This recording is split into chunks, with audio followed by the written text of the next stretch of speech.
That's okay. Hello. This is Midnight Movie Gang, the first episode. I'm your host, Elsie Hines. And I'm Courtney. I'm here with my fiance, Courtney. And we're gonna... Are we both... Yes, we are both recording. Say something, babe. Hey, Okay, good. I guess I'll introduce myself. Hi. Hi.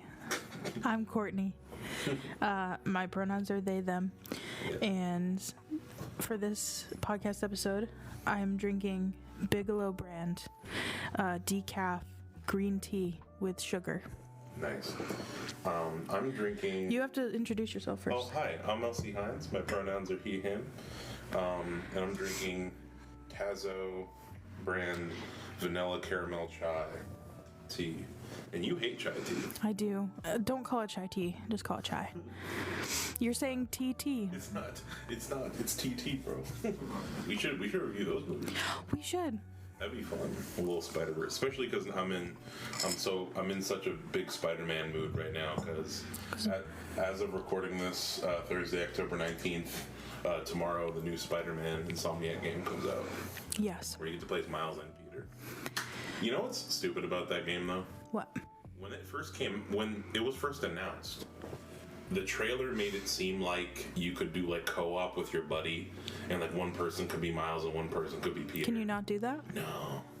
It's single player and you can just... It's kind of lame. I know, but wouldn't it be sick? Just like you and your homie just swinging around. I'd be Miles, obviously. Yeah, you could be Miles. I could be the cat in the backpack. You could be the cat in the backpack. Yeah. Yeah, that's real. That reminds me of... What's the new Mario Odyssey? Oh, wait, hold up. I forgot. I want to put us on some tunes. We're going to be... Oh. That was my chair. Anyway, we're going to be listening to some lo-fi beats. In the background? Yeah, but... Perfect. The people at home are going to hear some not these different beats. Okay. They'll be hearing different beats. Okay. Anyway, yeah, so let's get to the topic of today's episode. Which is a new Hulu movie that came out recently. Came out on September 22nd on Hulu, called No One Will Save You. I keep calling it No One Can Save You. It's No One Will Save You. Mm-hmm. Directed by Brian Duffield. Duffield? It was probably Duffield. Yeah, I would say Duffield. Duffield, yeah. Sorry, Brian. Yeah. And then, do you want to try to say what give a quick synopsis of what the movie's about? Like, if someone is like, hey, any new movies I should check out, what would you say about this one? Yeah. Well, the first thing I would say about our viewing experience is that we have seen this movie twice. We have. And we both agree that this movie should definitely have gotten a theatrical release. Yeah, instead of just being streaming. Right. But it's about a sheltered young woman, probably like 22 years old. She is living in a really big house by herself, and it kind of unfolds throughout the movie as to why she's living by herself. Generational wealth. Yeah. And the townspeople seem to really not like her. She's really kind of a shut-in in her house, and one night aliens come down and fuck with her a little. Mm-hmm. And wreak a little bit of havoc on the town, and you get to see like her response and the townspeople's response to basically an alien invasion movie. Mm-hmm. Yeah. The aliens show up and just mess up her day. Really fuck up her sleep. Yeah. Oh yeah. We can swear. Let's swear. This ain't for kids. Don't want no kids listening. Yeah. No. It's people have compared it to like Signs and. Trying to think of other, just like a kind of home invasion with aliens. Someone described it as The Strangers with aliens. Yeah, I feel like that's fair because we recently saw that movie as well. Yeah. And basically, yeah, we've seen it twice. We recently rewatched it. I guess I'm more curious about like how you felt. What did you think about it upon this rewatch compared to the first time? Yeah. So what? And then also, I guess. I wanted to explain a little bit about why we rewatched it. Like, I wanted to watch it on the projector with like kind of better sound setup instead of on our TV because I felt like this movie would really benefit from that. But what do you think about this rewatch? Well, the first time we watched it, we were watching it on our TV in our living room, and we have a really loud AC unit that kind of messes with sound quality when we watch movies sometimes, especially on Hulu. Hulu is especially quiet for us. Hulu is quiet compared to all streams, and yeah, Blu-rays and stuff are quieter than others. Right.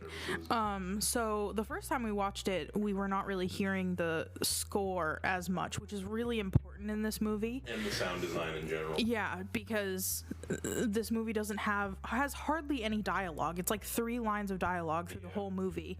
So the sound design is way more important, and we didn't really get that on the first watch, but on the second watch, first of all, whenever we do projector movie night, we have like a sheet in our room, and like it feels more movie theater like.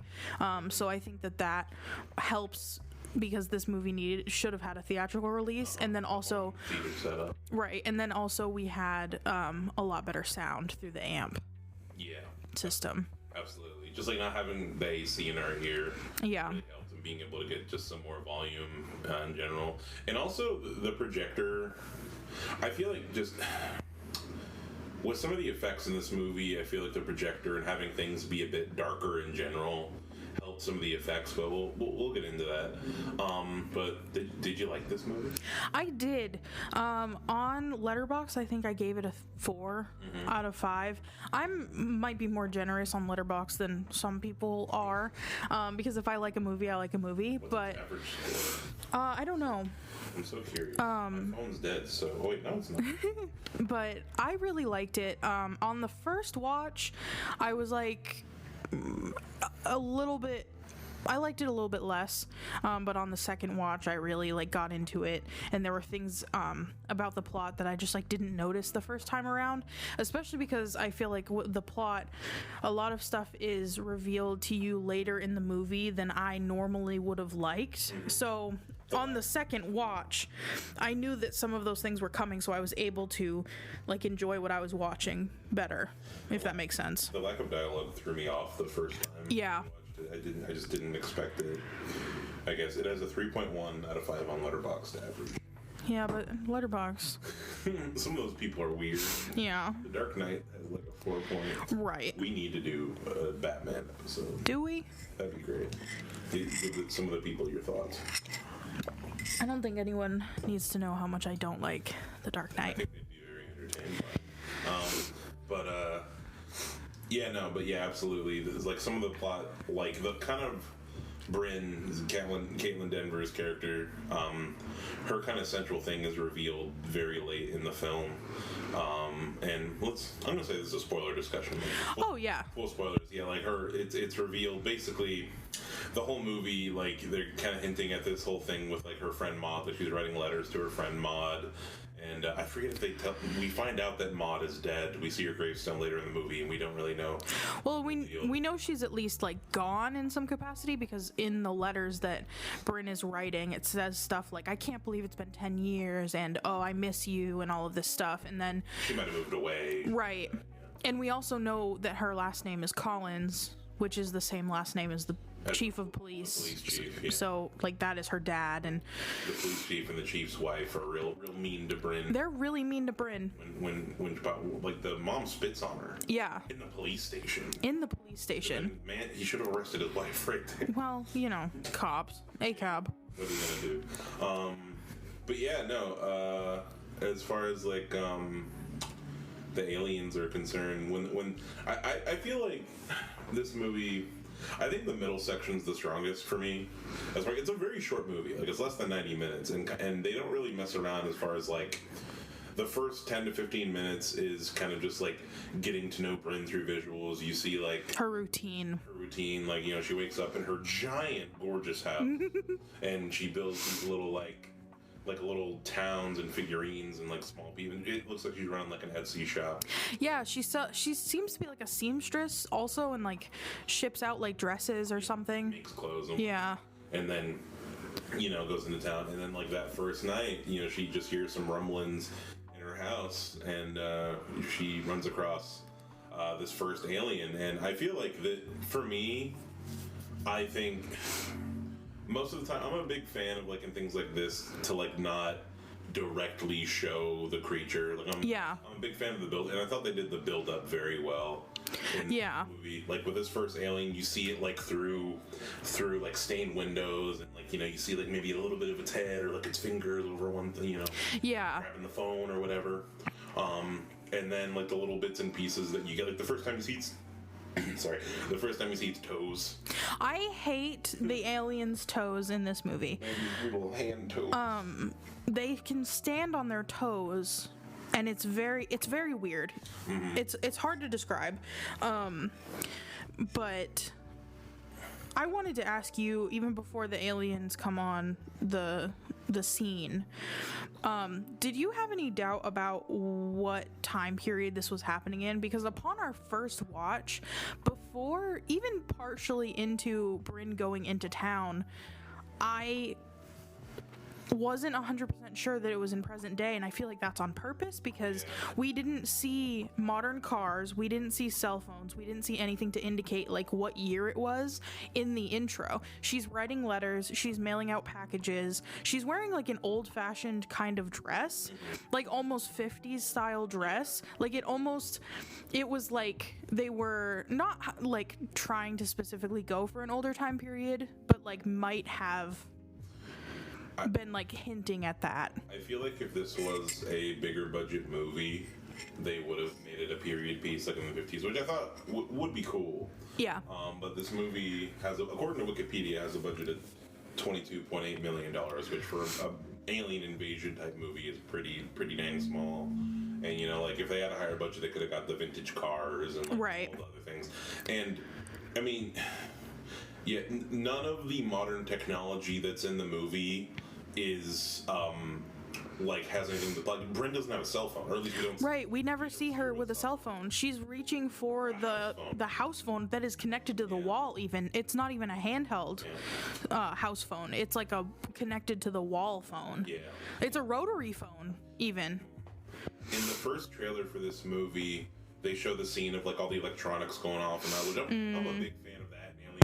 Yeah. Just like, how do we know it's aliens? Because all the electronics are going crazy, but like all the electronics in the house are going bonkers, and one of the things is there's a flat screen TV in the living room, and in the trailer I remember seeing that and going like, okay, modern day. Oh yeah. It's a flat screen TV. I don't feel like we saw that in the movie. No. Did we see the flat screen in the movie? Yeah, she like runs over and tries to turn it off with the remote.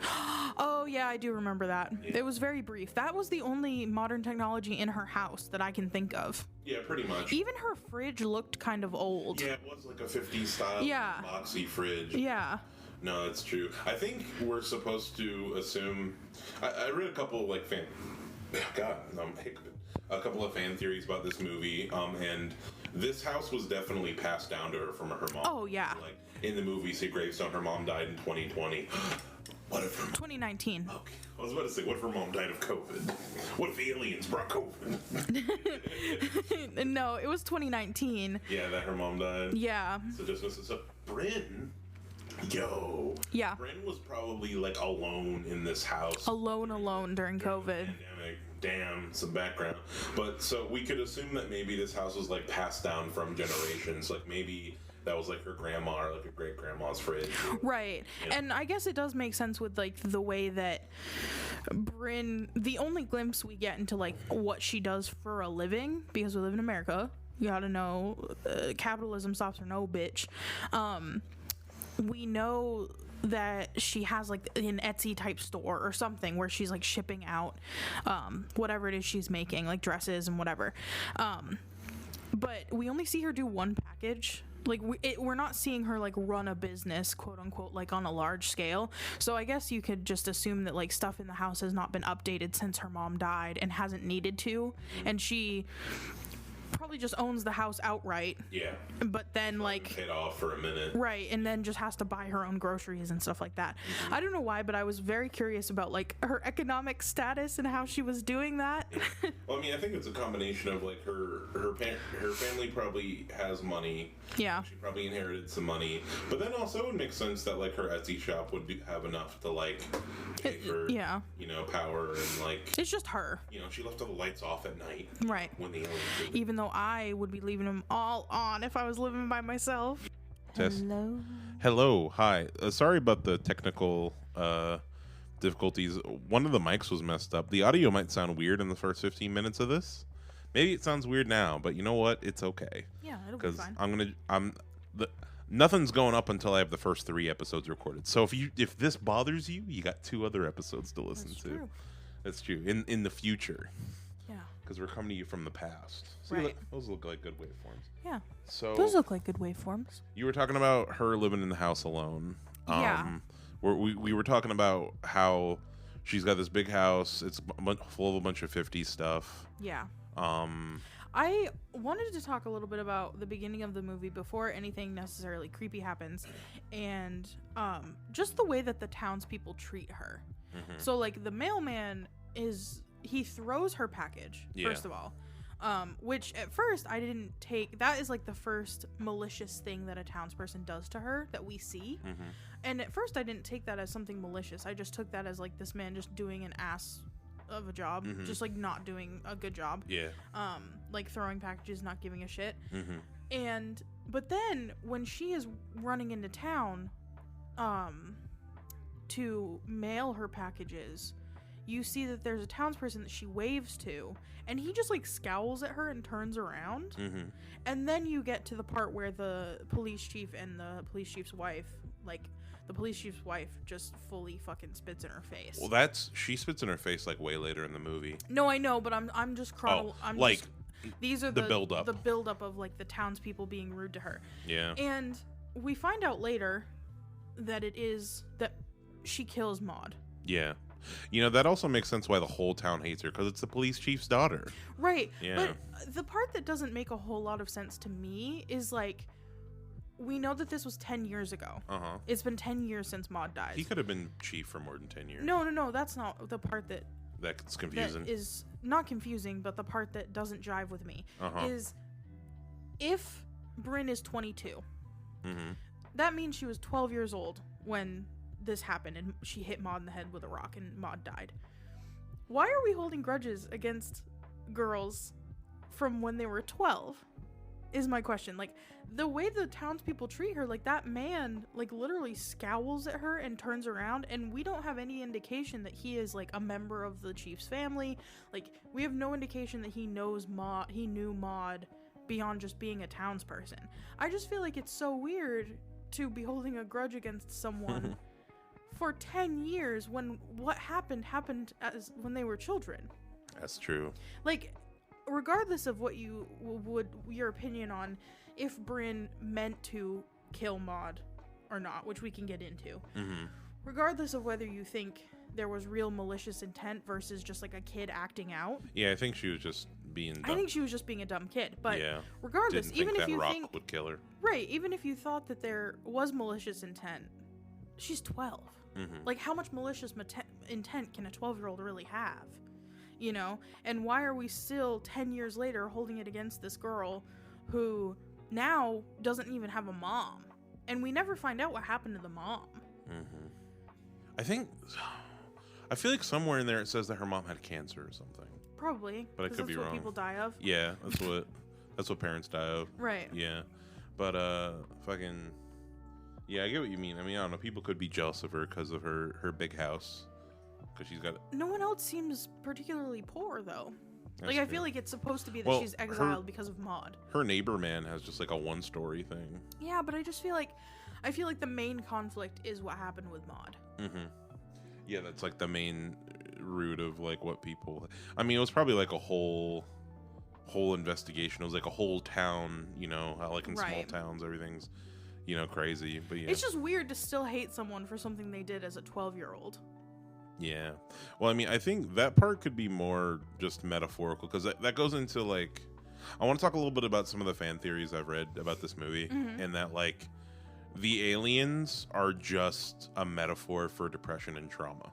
Oh, like Babadook style. Yeah, some Babadook energy. Where, like, there aren't really any aliens, and, like, everything we're seeing is kind of like Bryn's interpretation of, like, her guilt over killing Maud, and, like, the aliens. I read this thing somewhere that, like, the aliens represent, like, what was it? It represent, like, I think it was either therapy or medication or, like, some, like, they are just, like, a force that is just, it is her battling against her demon. It's her demons personified, as far as like, and the demons are like forcing the truth to come to, because we don't Bryn doesn't want to think about what happened, you know? Right. And like the first time that she gets wasn't there a scene earlier in the movie where she started hallucinating and she saw like her as, oh no, when she's on the ship at the end, and the aliens are all like mind melding her, and they're making her remember what happened. It's like because she's repressed that, and like the aliens are just some kind of outside force that is like pushing that repression to the surface. And like maybe the way that the townspeople aren't really like the townspeople aren't necessarily still mad at her. It's just her interpreting, thinking, feeling like everybody is out to get her. Yeah. Feeling like the people around her are against her, and we're seeing kind of like the, you know, her projection of that. That's interesting, and I think would make a lot of sense with how the townspeople act when they are like possessed by the little parasitic alien bugs. By the little good things, which that in itself is its own cool thing. Which, yeah, sorry, go ahead. Yeah, that is interesting in regards to like how they act when they have the bugs in their throat, like the little aliens in their throats, where that they are actually coming to get her. Like whenever we see people who are infected with the alien bug, whatever you want to call it, she is like actively running away from them. And as far as maybe her interpretation of the townspeople hating her versus that's not really what's actually happening, that would make a lot more sense to me, I think, because my main problem with like, especially with that one man who we don't know and is never given a name, is never given backstory, the neighbor who scowls at her really bothers me. No, the neighbor who scowls at her when she waves. Yeah. That like really bothers me because he's just a random young guy in the town that she's dancing with at the end after. Yeah. And it feels weird because she waves to him so energetically and then he just like scowls at her, and that feels weird because once again, like the only thing she ever did wrong, quote unquote, is something that happened when she was 12, which I feel like is really weird to be holding that against her still. And she just like, it is her one bid in the entire movie for human connection. Like, it is the only time we see her actually try to reach out to another person. Because even when the aliens come, she doesn't try to get help from other people. Maybe she had a relationship with that dude. Maybe, but again, like, she was 12. Like, no, but like I'm saying, at some point between her killing Maud and the present, maybe, because they're like neighbors, right? Like they're. I think so. And Bryn has presumably lived there her whole life. Right. So like maybe, and because at the end he seems to be about her age, and they do dance together at the end. At the end, they're dancing together. So like I think it's maybe a little bit implied in there that she has like a thing for him. Yeah. Or like maybe they had a history. So maybe if we're sticking with the whole depression allegory, maybe it's like they had a relationship and like her trauma with Maud affected their, and maybe he's a salty man about it. I mean, yeah, that could be it as well, but it's just the theory of her interpreting him, of her interpreting that the townspeople hate her versus them actually hating her just makes a lot more sense in my mind, because like we've all had interactions with people where afterwards we've been like, oh shit, that person hates me, and it's just not true. Yeah. And that makes a lot more sense to me than the actual like what it looked like, which was this man hating her for something that happened when she was 12. Mm-hmm. Yeah. I've part of in one of the fan theory like videos I watched, it was talking about how like the title is kind of, it's like no one can save you. No one will save you. No one will save you. I keep calling no one can save. No one will save you. That one's harsher. Except for yourself. No one will save you is way harsher than no one can. Because no one can indicates that no one's able to. And no one will means no one wants to. Right. No one will is like no one, even if people are available, they're not gonna. Like, you know how my mom always says this theory, this saying of like, oh, I wouldn't piss on you if you were on fire. Yeah. Yeah, like my mom loves to say that. But it's like that. Like we're all standing watching this happen to you, and we're not going to do anything about it, because why would we fuck with you? Exactly. Why would we save you from the aliens? Right. God.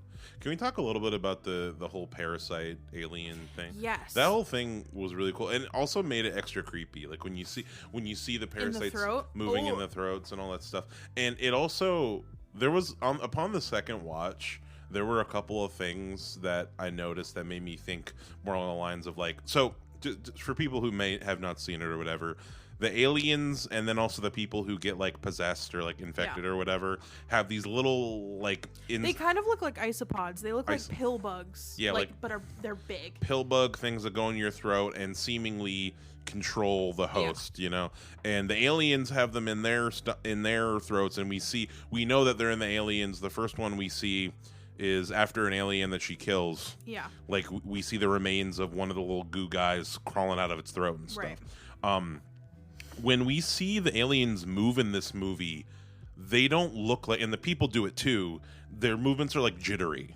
Yeah, they're very zombie-like. Zombie kind of like when the aliens move, it's you know, and it's not even just them looking like they're aliens. It seems like they're not quite in control. Right, like they're being controlled by the little parasitic bugs. By an outside entity. And the idea of some parasite or some organism that is using an advanced alien civilization and controlling them to invade someone else is really cool. I think that's really cool, yeah. That's pretty sick. And they never confirm that exactly or never like directly say it in the movie, but it feels like very implied. Yeah. Like, I kind of like that they don't confirm it.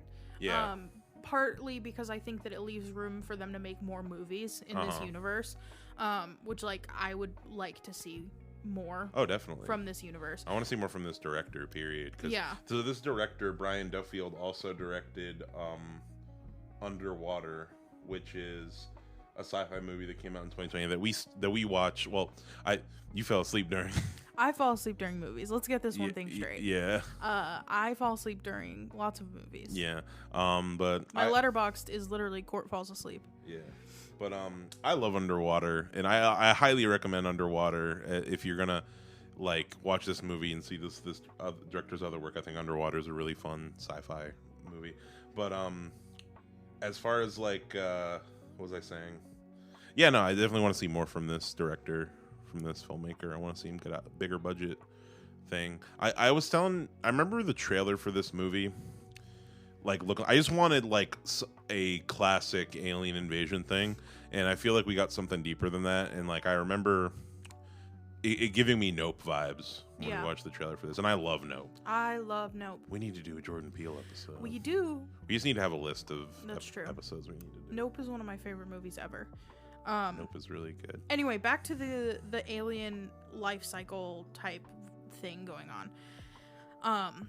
I really liked how all of the aliens looked different. Mm-hmm. Like all of the not the little parasitic ones, but like the gray aliens, the big gray aliens. Which the aliens in this movie kind of they're basically based off of the stereotypical gray alien, but they definitely have extra stuff going on. And I like that the first one that we see is basically like a stereotypical alien with some additional features. Yeah, he's more angular. We see some other manifestations, but a little baby one.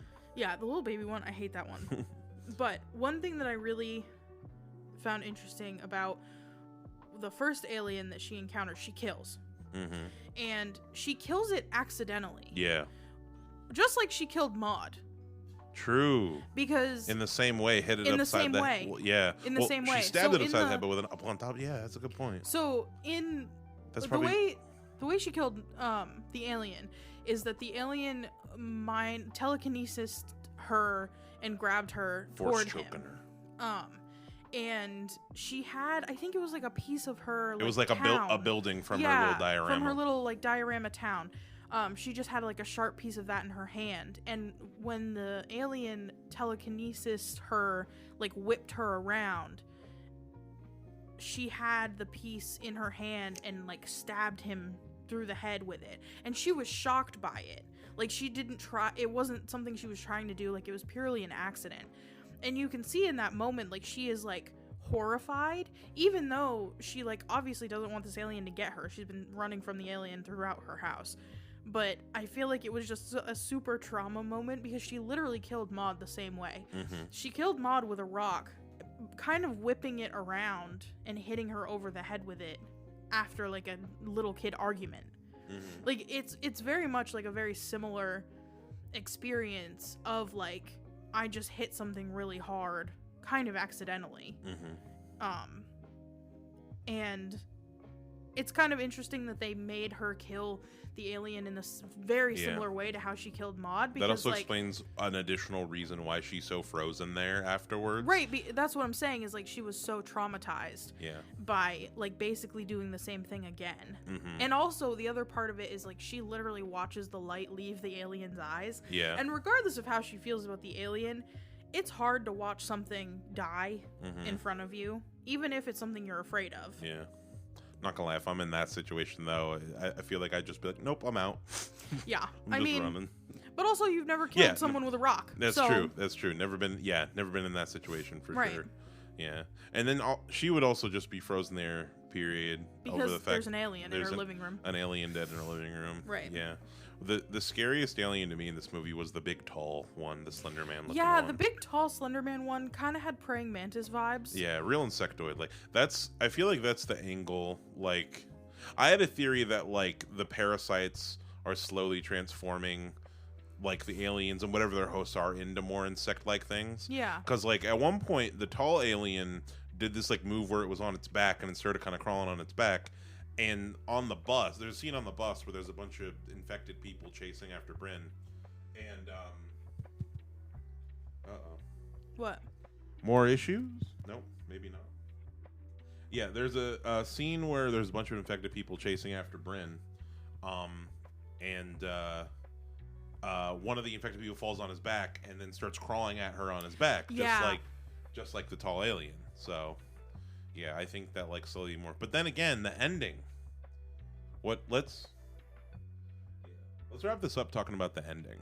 Okay. What do you think the ending means? Because the movie ends and like basically the aliens, they get Bryn up in the spaceship, and they unlock her memory of killing Maud, and then it's seemingly they send her back down to Earth and she's dancing with the dude who, you know, like gave her the scowl, but then, and it looks like there are a bunch of people kind of happily dancing or whatever, but then the camera goes like, you know, rises above and we see in the sky that there's a bunch of UFOs flying around. So like the aliens have like occupied, you know, and like it seems, and like maybe the people are still under their control, influence. Right. Yeah, we don't know. Maybe. Yeah. Maybe the aliens just came down to fix everyone's trauma.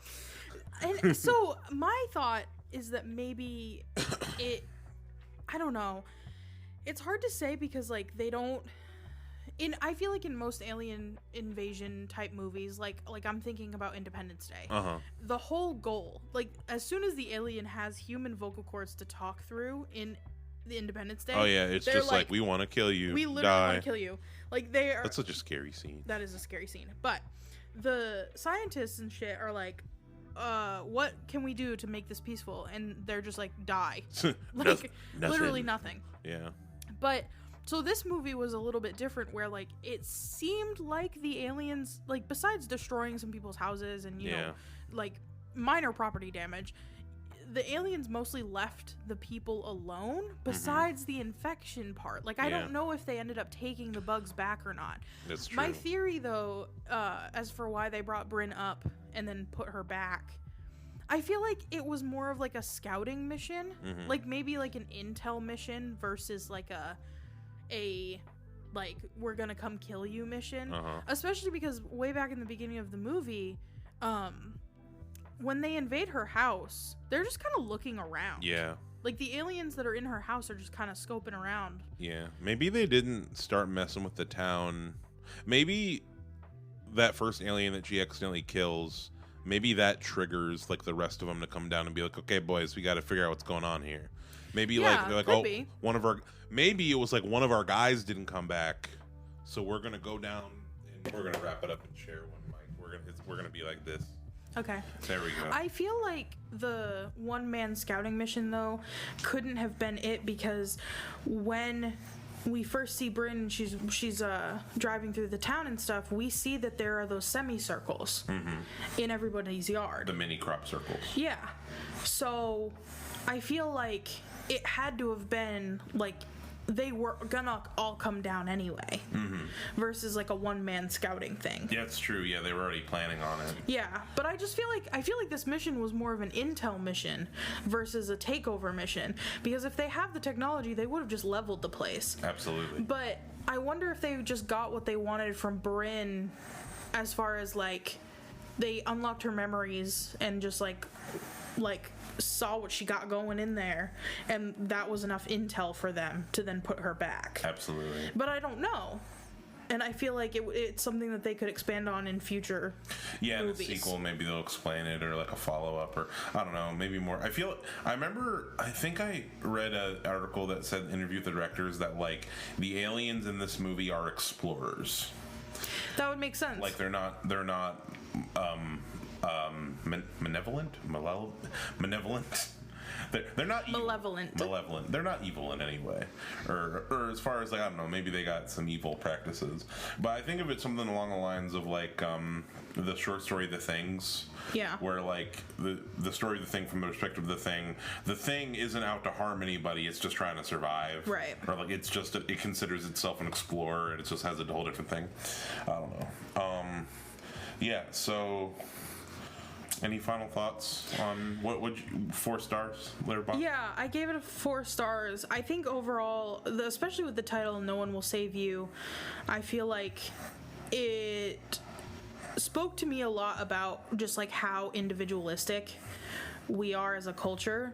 I've been thinking just personally about how individualistic American culture especially is. Western culture as a whole, but especially American culture, where everyone is out for themselves, and like we don't really have institutional level belief in community in this country.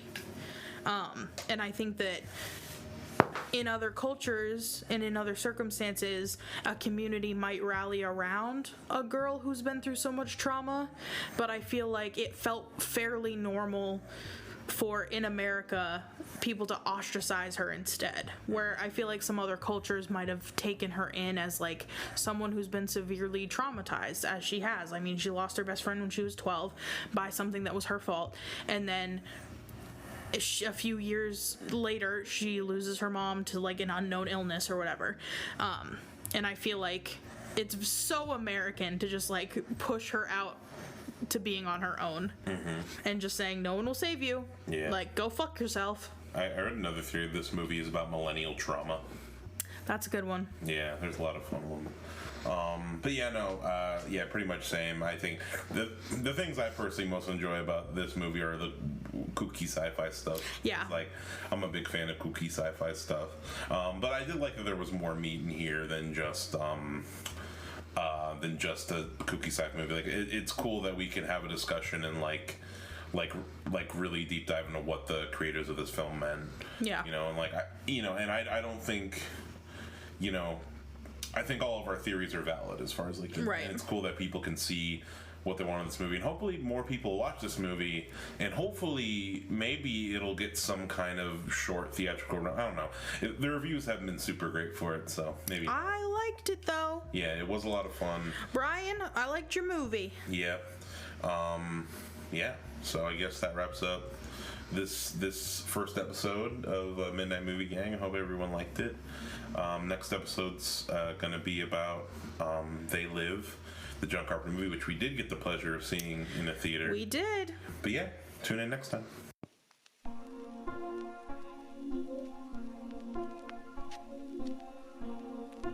So, here we go.